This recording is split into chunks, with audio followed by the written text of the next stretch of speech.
तो सभी को राधे राधे मेरे भाई। मैं आपका बड़ा भाई पंकज पटेल आप सभी के सामने आपके अपने परिवार आपके अपने चैनल पंकज भैया फॉर एग्जाम पर पूरे मनोदिल से स्वागत करता हूं। और मेरे भाई मैं उम्मीद करता हूं आप लोग मस्त हैं, जबरदस्त हैं, शानदार है, खुश हैं और तैयारी एकदम तरीके से फोड़ रहे हैं।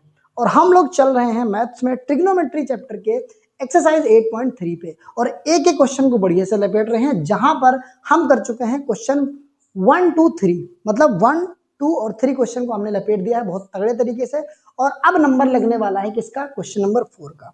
मैं कहूं क्वेश्चन नंबर 4 के बारे में अगर एक बात, तो सिंपल सी बात यह है कि इस एक्सरसाइज का सबसे दमदार क्वेश्चन, सबसे धांसू, इस चैप्टर का पूरे सबसे धांसू क्वेश्चन मेरे भाई क्वेश्चन नंबर 4 है, क्योंकि इसी के लिए मैंने अपने आप को और आपको अपने साथ तैयार किया है पूरे ट्रिग्नोमेट्री चैप्टर में, क्योंकि ये क्वेश्चन हमारे होने वाले हैं प्रूविंग के क्वेश्चन। और इन्हीं के लिए मैंने एक एक चीज, एक एक बेसिक चीज आपको बता रखी है। हथियारों को तैयार करवाया था, मतलब आइडेंटिटीज को तैयार करवाया था। उसके साथ मैंने ये भी बताया था कि किन किन कॉन्सेप्ट का यूज करने वाले हैं प्रूविंग वाले क्वेश्चन को करने के लिए। तो मैं अगर बात करूं मोटी मोटी पहले इस क्वेश्चन में घुसने से, तो भैया प्रूविंग के लिए, मतलब प्रूविंग वाले जो क्वेश्चन आते हैं किस पे? आइडेंटिटी पे बेस्ड होते हैं, ट्रिग्नोमेट्रिक आइडेंटिटी पे बेस्ड होते हैं। उन क्वेश्चन के लिए कुछ बेसिक बातें, कुछ ऐसी बातें ध्यान रख लो, कुछ ऐसे तरीके ध्यान रख लो जिससे क्वेश्चन एकदम हलवा बन जाए और प्रूविंग क्वेश्चन आपके लिए क्या, डर नहीं, एकदम ताकत और मजबूती बन जाए। तो अगर मैं अपने तरीके से बताऊं, आप एकदम बिल्कुल आड़ी बाड़ी वाले तरीके से, नर्सरी वाले तरीके से, कि प्रूविंग के क्वेश्चन में सिखा दूंगा आपको, ऐसे कहेंगे गुरुजी मजा आ गया, एकदम शानदार। तो अब मैं आपको बताने वाला हूं प्रूविंग क्वेश्चन में यूज करने वाले कुछ बेसिक ट्रिक्स एंड कुछ बेसिक बातें। तो भैया नोटबुक उठाओ, पेन उठाओ, पूरा ध्यान यहाँ पे लगाओ, बोलो बांके बहरलाल की जय और चालू करेंगे अच्छी क्लास को। तो मैं कहूंगा पहली बात जो मुझे ध्यान रखनी है प्रूविंग क्वेश्चन में, सबसे पहले आप बड़े बड़े रेशियो को जैसे ही देखो, बड़े बड़े रेशियो मतलब जो तुमको याद नहीं होते आसानी से, कहोगे साइन कॉस तो सबको याद है, साइन कॉस तो छोटा छोटा बच्चा भी जानता है, जो 6 क्लास में पढ़ता है वो भी भैया के मुंह से सुन लेता है साइन कॉस। तो हम लोग साइन कॉस को अपनी भाषा में बोलने वाले हैं सिंपलेस्ट रेशियो। क्या बोलेंगे? Simplest ratio. ऐसा क्यों? क्योंकि हमें साइन कॉस बहुत आसानी से याद हो जाता है। तो मैं कहूंगा साइन कॉस मेरे लिए हो गया सिंपलेस्ट। इसके अलावा जो भी है कॉट, टैन, कॉसेक, सेक, ये भैया कठिन है, हमें जल्दी से याद नहीं होते, इनको हम रखेंगे किस कैटेगरी में? डिफिकल्ट कैटेगरी में। तो मैं यहाँ पे कैटेगरी बना दूं अगर, तो मैं कहूंगा कुछ रेशियो हमारे लिए सिंपल होते हैं, मार्कर धोखा दे रहा है, कुछ रेशियो हमारे लिए सिंपल होते हैं। और सिंपल रेशियो कौन कौन से मैं रखूंगा कैटेगरी में मेरे मित्र आपके लिए? एक तो साइन थीटा अपना प्यारा सा, दूसरा कॉस थीटा। बात बराबर है भैया। ये जो बातें बता रहा हूँ बहुत रहस्यमयी है, बहुत राज वाली बातें हैं। अगर इनको आपने सीख लिया तो मैं कहूंगा प्रूविंग के क्वेश्चन को आप बिल्कुल ताल ठोक के कहोगे आजा, तो कितना कठिन भी है, उड़ा के तुझे फेंक दूंगा बिल्कुल बाहर। तो सिंपल रेशियो मैंने कहा भैया दो है, साइन थीटा और कॉस थीटा। क्लियर है मित्र मेरे? और अगर मैं कैटेगरी डिवाइड करूं डिफिकल्ट रेशियो की, मतलब बोले तो कॉम्प्लेक्स, ये भैया बुक के हिसाब से नहीं बता रहा हूं, हम लोग अपने समझने के लिए बता रहे हैं कि सिंपल और कॉम्प्लेक्स क्या होता है, ताकि हम क्वेश्चन को आसानी से उड़ा सके। ये अपनी तरीके हैं, अपनी ट्रिक्स हैं, तो उसके माध्यम से आपको सिखाना चाह रहा हूं। ये कहीं पर लिखा नहीं है कि सिंपल रेशियो ये होते हैं, हम लोग अपनी समझ के लिए इसको बता रहे हैं, आपको समझाने के लिए सिर्फ। तो मैंने कहा सिंपल रेशियो हमने डिवाइड कर लिए दो भैया, साइन थीटा और कॉस थीटा। तो कॉम्प्लेक्स कौन से हो जाएंगे? इसको छोड़कर जितने भी हैं मित्र, कौन कौन से कहोगे गुरुजी? कॉट थीटा और टेन थीटा और कहोगे भैया कॉसेक थीटा, अच्छा कॉसेक थीटा और कहोगे सेक थीटा। इतने ही रेशियो हैं भैया, टोटल 6 हैं। दो अगर सिंपल हो गए, बाकी बचे हमारे 4 कॉम्प्लेक्स हो गए, कठिन हो गए। तो अब हमारी जिम्मेदारी क्या बनती है? पहली सीढ़ी चढ़ चुके हैं कि हमने समझ लिया है कुछ रेशियो हमारे लिए सिंपल हैं और कुछ कठिन है, कोई दिक्कत नहीं है। अब जब भी हम प्रूविंग वाले क्वेश्चन को सॉल्व करें, प्रूविंग वाले आइडेंटिटीज को सॉल्व करें, प्रूव करें, तो वहां पर आपको सबसे पहला काम क्या करना है कि देखो मेरे भाई, अगर कोई इस फॉर्म में दिखे, टहलता हुआ, घूमता हुआ, मस्ती मजाक करता हुआ, तो उसको लपेट के गर्दन पकड़ के उसको सिंपलेस्ट फॉर्म में कन्वर्ट करो। बहुत स्टाइल मार रहा है, बाल बड़े बड़े कर रखे, उसके बाल कटवा दो, काम खत्म कर दो। मैंने कहा भैया कॉट थीटा है, टैन थीटा है, कॉसेक थीटा है, सेक थीटा है, इनको देखते ही आप कहो मुझे तुम अच्छे नहीं लगते हो, तुम पहले बेसिक फॉर्म में आओ, सिंपल फॉर्म में आओ। तो क्या करेंगे? पहले इसको सिंपलेस्ट फॉर्म में कन्वर्ट करेंगे। So the first step will be भैया मेरे आपको क्या करना है, सिंपलेस्ट रेशियो के फॉर्म में लिखना है, सिंपलेस्ट रेशियो के फॉर्म में लिखना है। और क्या करना है, इसमें जितनी भी वैल्यू हैं रेशियो को, जो भी रेशियो है उसको कन्वर्ट कर दो साइन थीटा के फॉर्म में या तो कॉस थीटा के फॉर्म में। क्लियर है बात? मैंने कहा tan दिख जाए उसको भी लपेट दो, कॉट दिख जाए उसको भी लपेट दो, सेक दिख जाए उसको भी लपेट दो, और कॉसेक दिख जाए उसको भी लपेट दो। किस फॉर्म में? साइन और कॉस के फॉर्म में। क्लियर है बात? एकदम तगड़ी बात। पहला काम क्या करना है, सारे रेशियो को कन्वर्ट करना है सिंपलेस्ट फॉर्म में। बहुत सही, जबरदस्त, शानदार। उसके बाद मेरे मित्र, अगर मेरे भाई पहले ही सिंपलेस्ट फॉर्म में है, already in simplest form, already in simplest form, तो भैया पहले से ही अगर सिंपलेस्ट फॉर्म में है तो सिर्फ आपको स्टार्ट कर देना है बेसिक सा कैलकुलेशन, बेसिक कैलकुलेशन। फिर आप अगर फ्रैक्शन में है तो फ्रैक्शन को सॉल्व करो, क्रॉस मल्टीप्लाई करा के, एलसीएम एचसीएफ लेके, कोई दिक्कत वाली बात नहीं है। अगर वो रेशियो सिंपलेस्ट फॉर्म में नहीं है तो आप क्या करोगे, एक स्टेप बढ़ जाएगा, पहले सिंपलेस्ट फॉर्म में लाओगे, उसके बाद बेसिक कैलकुलेशन को स्टार्ट करोगे। इतने ही स्टेप में और इन्हीं के बीच मुलाकात कर लेंगे अपने हथियारों से, इन आइडेंटिटीज से, जिससे हमारे क्वेश्चन को उड़ाने में बहुत आसानी हो जाती है, मारने में उनको बहुत आसानी हो जाती है। मैं कह रहा हूं अगर इन्हीं तरीकों से मैंने हर एक क्वेश्चन ना करवा दिया तो देख लेना मेरे भाई, मैंने जो तरीका बताया है एकदम बढ़िया तरीका है, शानदार तरीका है। इन्हीं तरीके से क्वेश्चन बनवा दूंगा एकदम बढ़िया तरीके से। आप कहोगे गुरुजी इतना आसान तरीका अगर हमें पहले पता होता तो कभी ट्रिग्नोमेट्री को हम कठिन कहने की गलती नहीं करते मेरे भाई। तो उसी को हम क्या करेंगे, छीलेंगे बहुत बढ़िया तरीके से। तो आप इसको क्या करो, कहीं पे अगर नोट करना है तो नोट करो, वरना हम पहला क्वेश्चन स्टार्ट करेंगे बिल्कुल इन्हीं तरीकों से। बोलो बांके बिहारीलाल की जय। तो भैया हमारी मुलाकात हो चुकी है क्वेश्चन नंबर 4 के फर्स्ट पार्ट से, जो कहता है चिल्ला चिल्ला के cosec theta minus cos theta cot theta का whole square is equal to 1 minus cos theta 1 plus cos theta. भैया जब भी प्रूविंग के क्वेश्चन का सामना हो आपसे भिड़ने आए तो हम कहेंगे भैया प्रूविंग वाले क्वेश्चन में दो साइड होती है, एकदम क्लियर बात है। एक तो एलएचएस होता है, इधर वाले को एलएचएस बोलते हैं, जो लेफ्ट साइड है इसको हम लोग एलएचएस बोलते हैं, और इधर वाले को आरएचएस। तो आपको देखना काम ये करना होता है, पहले तो एलएचएस को उठाओ और सॉल्व करो। एलएचएस को उठा के जो तरीके मैंने बताए हैं उन तरीके का इस्तेमाल करो, सॉल्व करो, सिंपलेस्ट फॉर्म में कन्वर्ट करो, कैलकुलेशन करो, बिल्कुल लास्ट तक जाओ जब तक उसको आगे सॉल्व किया नहीं जा सकता है। अगर वहां पे पहुंच गए एकदम लास्ट में, एंड में, ये सब कुछ कर लिया है, सॉल्व कर लिया, उसके आगे कैलकुलेशन नहीं जा सकती है, तब मेरे भाई आपका आंसर जो आ जाएगा पहले ही आरएचएस निकल के आ जाएगा। फिर भी अगर आरएचएस निकल के नहीं आता है उस केस में आपको एलएचएस के बाद आरएचएस को भी सॉल्व करना पड़ता है, जिससे एलएचएस और आरएचएस दोनों बराबर हो जाते हैं। लेकिन in most of the cases when you will solve LHS then you will already get RHS as a answer. बोलो बांके बिहारीलाल की जय। तो जो तरीके मैंने बताए हैं, जो बेसिक चीजें मैंने बताई हैं, उन्हीं के हिसाब से मैं क्वेश्चन को बनवा दूंगा, कहोगे मजा आ जाएगा। देखो ध्यान से, मैं कहूंगा भैया सॉल्विंग एलएचएस, क्या करना है, पहले तो एलएचएस को लपेट दो। तो भैया सोल्यूशन हमारा कुछ इस प्रकार चालू होगा प्रूविंग का, हम कहेंगे एलएचएस को सॉल्व करेंगे, और एलएचएस मेरा लिखा हुआ है cosec theta minus cot theta का होल स्क्वायर। क्लियर है बात? अब आप मुझे बताओ, सबसे पहले मेरे पास दो ऑप्शन है, एक तो पहले मुझे दिख रहा है ए माइनस बी का होल स्क्वायर, इसको खोल दूं मैं, ए माइनस बी का होल स्क्वायर खोल दूं और बहुत कठिन बना लूं। लेकिन मैंने क्या कहा, पहला काम आपको ये करना है कि मुझे कठिन रेशियो चाहिए ही नहीं, you will convert it into simplest ratio, then you will proceed for the solving portion। तो हम कहेंगे भैया अगर हम इसको कन्वर्ट करना चाहें सिंपलेस्ट रेशियो में, तो मैं कहूंगा कॉसेक को अगर मुझे साइन बनाना है तो आपको मैं इतनी बार बता चुका हूं कि ये भैया हम लिख सकते हैं 1 अपॉन साइन थीटा। बोलो साइन के फॉर्म में आ गया, कहेंगे गुरुजी हमें पहले ही याद है, मुझे पता है याद है, इसीलिए तो मैं आपको बता रहा हूं। तो 1 अपॉन साइन थीटा लिख दिया, किसकी जगह, कॉसेक थीटा की जगह। देखो ध्यान से, माइनस कर दिया मैंने।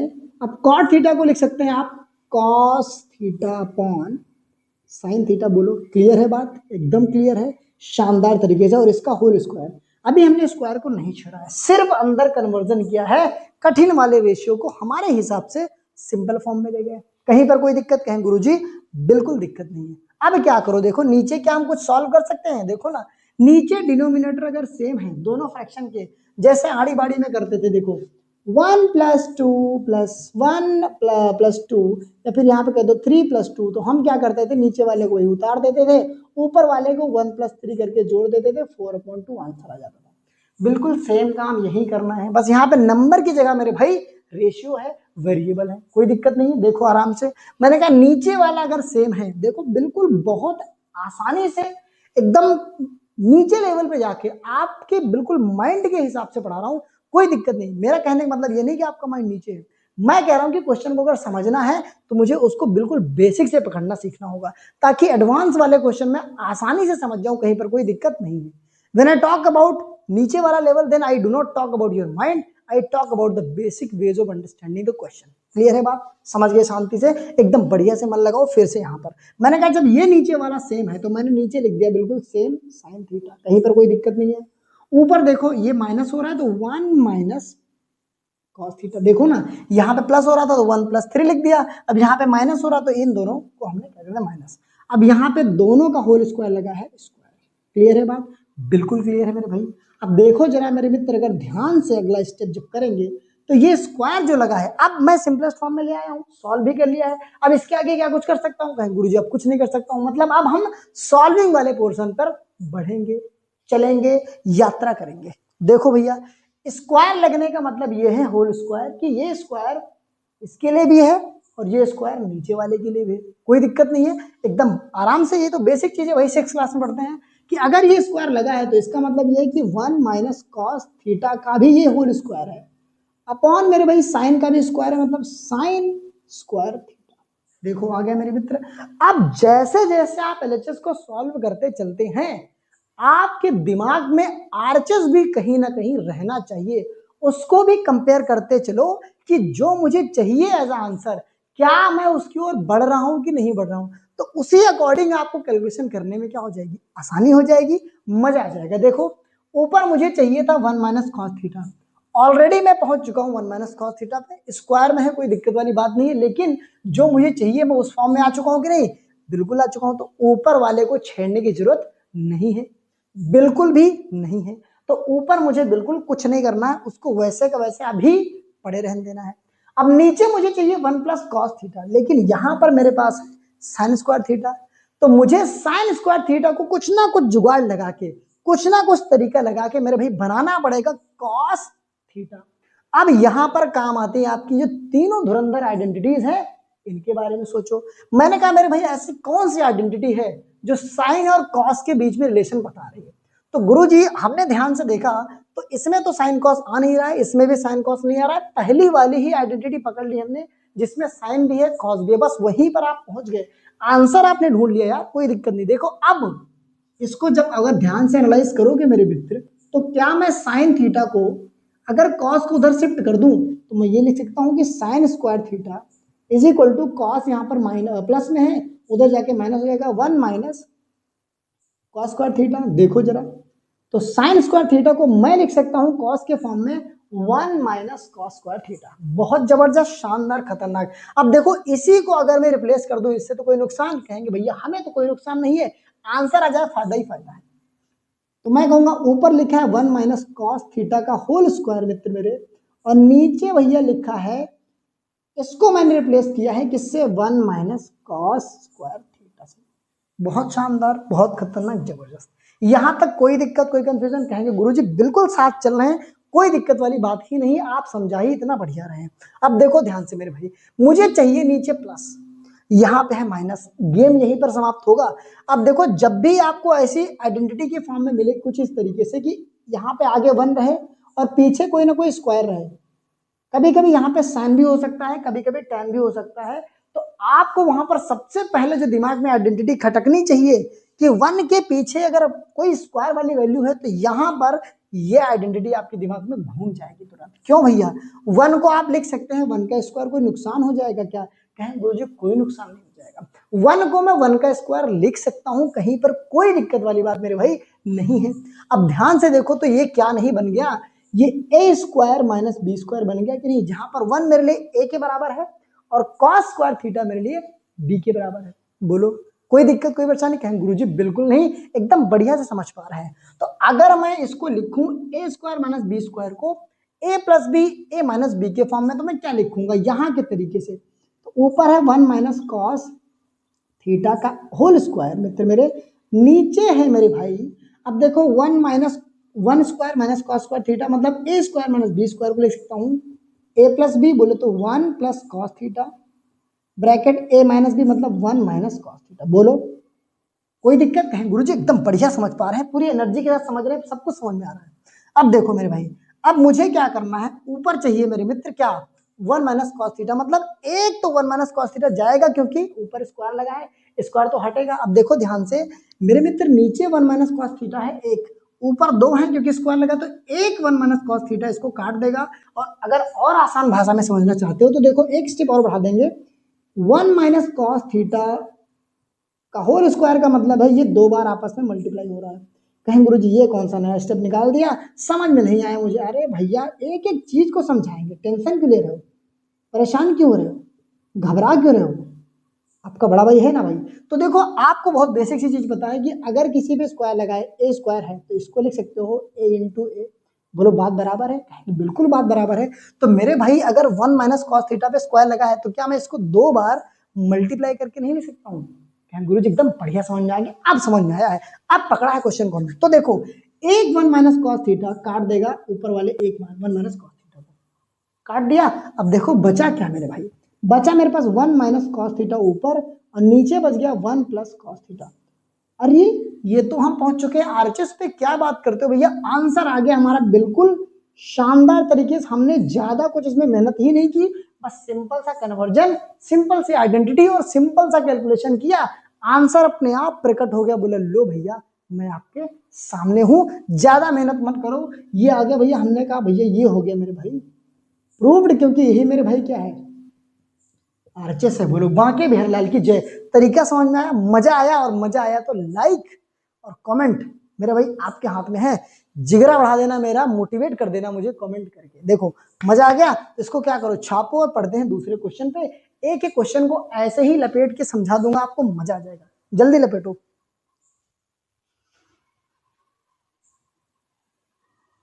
आओ भैया, इसी शानदार एनर्जी के साथ, इसी ऊर्जा के साथ, इसी बिल्कुल तगड़ी तैयारी के साथ बढ़ जाते हैं क्वेश्चन नंबर 4 के सेकंड पार्ट पर, जो कहता है मेरे भाई cos a upon 1 plus sine A plus 1 plus sine A upon cos A should be equal to 2 sec a। बोलो क्या करेंगे? कहें गुरुजी सबसे पहले किसको लपेटेंगे? एलएचएस को। कोई दिक्कत कोई परेशानी? कहेंगे बिल्कुल नहीं। तो जल्दी जल्दी नोट करो एलएचएस को अलग से, मैंने कहा डालो सोल्यूशन हेडिंग और लिखो एलएचएस भैया ऊपर। एलएचएस को सॉल्व कर रहे हैं तो मैं कहूंगा cos a अपॉन में 1 प्लस साइन ए प्लस में मेरे भाई 1 प्लस साइन ए नीचे कॉस है। अब मेरे मित्र ये बताओ, मैंने आपको क्या कहा था, पहले स्टेप क्या करना है? गुरुजी आपने ये बताया कि सबसे पहले तो मुझे सिंपलेस्ट रेशियो में ले आना है। अब आप देख पा रहे हो सारी वैल्यू पहले ही कॉस और साइन में है, सारी वैल्यू किसमें है? कॉस और साइन में है। तो यहां पर हमें सिर्फ क्या करना है, मैंने कहा अगर ऑलरेडी कॉस और साइन के फॉर्म में है, सिंपलेस्ट रेशियो के फॉर्म में है, तो सिर्फ और सिर्फ फ्रैक्शन को सॉल्व करना है, सिर्फ बेसिक कैलकुलेशन करना है मित्र, बस यही करना है। तो देखो फ्रैक्शन को कैसे सॉल्व करते हैं, कहोगे गुरुजी नीचे नीचे वाले से मल्टीप्लाई, इसका इसके साथ और इसका इसके साथ, ये क्या है? इसी को क्रॉस मल्टीप्लीकेशन कहते हैं, इसी को मेरे भाई क्रॉस मल्टीप्लीकेशन कहते हैं। देखो ध्यान से क्या होगा, ये इससे मल्टीप्लाई हो जाएगा, तो मैं कहूंगा अगर ये इससे मल्टीप्लाई होगा तो नीचे क्या आ जाएगा मेरे भाई? नीचे आ जाएगा 1 plus sine A multiplied by cos A. बोलो कोई दिक्कत कोई परेशानी? कहें गुरुजी बिल्कुल भी नहीं। ऊपर आ जाओ, कॉस ए से मल्टीप्लाई हो गया तो cos A into cos A. कोई दिक्कत कोई परेशानी नहीं भैया, प्लस लगा दिया बीच में, थोड़ा इसको लंबा कर दो क्योंकि लंबी चीजें लिखने वाले हैं भैया। तो ये इससे मल्टीप्लाई हुआ तो मैंने कहा 1 प्लस साइन ए मल्टीप्लाई हो गया मेरे भाई किससे? 1 प्लस साइन ए से। बोलो यहां तक कोई परेशानी कोई दिक्कत किसी स्टेप में? कहेंगे नहीं, क्योंकि मैंने देखा कि पहले ही ये सिंपलेस्ट फॉर्म में है मेरे भाई। तो मैंने क्या किया है, सिर्फ और सिर्फ फ्रैक्शन को सॉल्व किया है। क्या किया है? क्रॉस मल्टीप्लाई, इसका इसके साथ मल्टीप्लाई गया, इसका इसके साथ करवा दिया और इसका इसके साथ। अब देखो आगे बढ़ेंगे तो इधर लिखूं मैं, कोई दिक्कत नहीं, इधर लिखते हैं, मजा आ जाएगा। एक एक सोल्यूशन में बता रहा हूं मैं, जिंदा दिमाग से समझना मेरे भाई। एक एक सोल्यूशन, एक एक प्रूफ कितना आसान लगेगा, आप कहोगे मजा आ गया। तो देखो cos A into cos A, एक ही चीज बार बार मल्टीप्लाई हो जाए, ए इंटू ए, इसका मतलब क्या होता है, ए स्क्वायर होता है। तो कॉस इंटू कॉस क्या हो जाएगा, कॉस स्क्वायर ए हो जाएगा, तो कहेंगे कॉस स्क्वायर, कोई दिक्कत नहीं, बीच में प्लस लगाया। अब मेरे भाई 1 प्लस साइन ए और 1 प्लस साइन ए फिर दो बार मल्टीप्लाई हो रहा है, मतलब ये इसी का स्क्वायर बन जाएगा। तो कहो गुरुजी ये लिखा हुआ है 1 प्लस साइन ए का इनडायरेक्टली होल स्क्वायर, कोई दिक्कत नहीं गुरुजी, बिल्कुल भी कोई दिक्कत वाली बात नहीं है मित्र मेरे, नहीं है मित्र मेरे। अब देखो ध्यान से समझना, मैं नीचे लिख रहा हूं जो लिखा हुआ 1 प्लस साइन ए और ब्रैकेट बंद कॉस ए, कोई कंफ्यूजन कोई दिक्कत, कहेंगे गुरुजी बिल्कुल भी नहीं। अब क्या करना है, अभी क्या मेरे पास आरएचएस आया, नहीं आया, मतलब अभी आगे और इंतजाम करना पड़ेगा, इसको और फोड़ना पड़ेगा, खोपड़ी में छेद करना पड़ेगा। अब देखो ये a प्लस बी का होल स्क्वायर दिख रहा है, इसको मैं सॉल्व कर सकता हूँ, बिल्कुल सॉल्व कर सकता हूँ। देखो ध्यान से, मैं कहूंगा मित्र मेरे, ये मेरे पास लिखा है कॉस स्क्वायर ए, और ये a प्लस बी का होल स्क्वायर क्या होता है, A square plus B square plus 2ab। अब यहाँ पे देखो माइनस और प्लस क्यों लगा रखा है, क्योंकि जब माइनस होगा तो यहाँ पे माइनस 2ab हो जाएगा, प्लस होगा तो प्लस 2ab होगा। इतना तो आपको आता है, बिल्कुल आता है। तो मैं कहूंगा a प्लस बी का होल स्क्वायर का मतलब 1 प्लस साइन ए का होल स्क्वायर, मतलब है 1 का स्क्वायर प्लस साइन ए का स्क्वायर प्लस मेरे भाई 2 इंटू 2ab, ए का मतलब 1 है तो 1 से 2 ही हो गया, ये आ गया साइन ए, कोई दिक्कत कोई परेशानी नहीं है। लो नीचे बिल्कुल वही उतार दो, कहीं पर कुछ नहीं दिक्कत है यार, सॉल्व करते जाओ, आंसर तो लपेट देंगे, आ ही जाएगा, बस आपको बेसिक कैलकुलेशन करनी होती है। तगड़ी बात, तगड़ी बात। आगे देखो जरा, अब मेरे मित्र देखो जरा कि आप यहां पर देख पा रहे हो, देखो ये साइन स्क्वायर ए, मैंने कहा ना आइडेंटिटी पे ध्यान रहना चाहिए, और कॉस स्क्वायर ए प्लस होकर के क्या बना लेंगे गुरुजी, ये बना लेंगे 1, क्योंकि कहा ये चिल्ला चिल्ला कह रहा है कि साइन स्क्वायर में कॉस स्क्वायर जोड़ोगे तो आंसर आएगा 1, तो 1 हमने बना लिया, कोई दिक्कत नहीं। तो ये दोनों मिलकर बन गए 1, 1 का स्क्वायर ऑलरेडी क्या हो गया 1, प्लस में 2 साइन ए, देखो भैया गायब हो गया, ये कॉस स्क्वायर साइन स्क्वायर बन गया 1, 1 बन के आ गया, ये 1 ऑलरेडी था तो यहाँ पे नोट कर दिया, ये ऑलरेडी है तो यहाँ पर नोट कर दिया मेरे भाई। नीचे मेरे पास क्या है, देखो नीचे मेरे पास है 1 प्लस, इसको कंटिन्यू करेंगे तो भैया ऐसे झोला लेके हमारे साथ चलता रहे, कोई रास्ता मेरे पास नहीं, कोई दिक्कत नहीं। अब देखो ध्यान से आगे स्टेप बढ़ाए, हमने कहा 1 प्लस 1 हो गया 2, प्लस में 2 साइन ए, कोई दिक्कत। नीचे मेरे भाई है 1 प्लस साइन है, झोला लेके इसको लपेटते रहो, कहीं पर कोई दिक्कत नहीं है मित्र, कॉस ए। आगे बढ़े तो अभी देखो क्या ये आरचेस आया, अभी नहीं आया, मतलब और ज्यादा इसको छीलना पड़ेगा। देखो 2 और 2 दोनों में कॉमन दिख रहा है, कॉमन लपेटो, मैंने कहा 2 कॉमन लिया जब मैंने, तो यहाँ पर 2 निकल गया तो 1 बच गया, और 2 निकल गया तो बच गया साइन ए, कोई दिक्कत नहीं है, आराम से। नीचे है मेरे पास 1 प्लस साइन ए, और मेरे भैया झोला छाप कॉस ए। अब देखो 1 प्लस साइन ए यहाँ भी है, यहाँ भी है, मल्टीप्लाई में लपेट दो धड़ाक से लपेट दिया, ऊपर बचा है 2, नीचे बचा है कॉस ए। अगर मैं चाहूं, अब देखो कॉस नीचे है मतलब सेक के फॉर्म में आ सकता है, आंसर आपका मिल गया।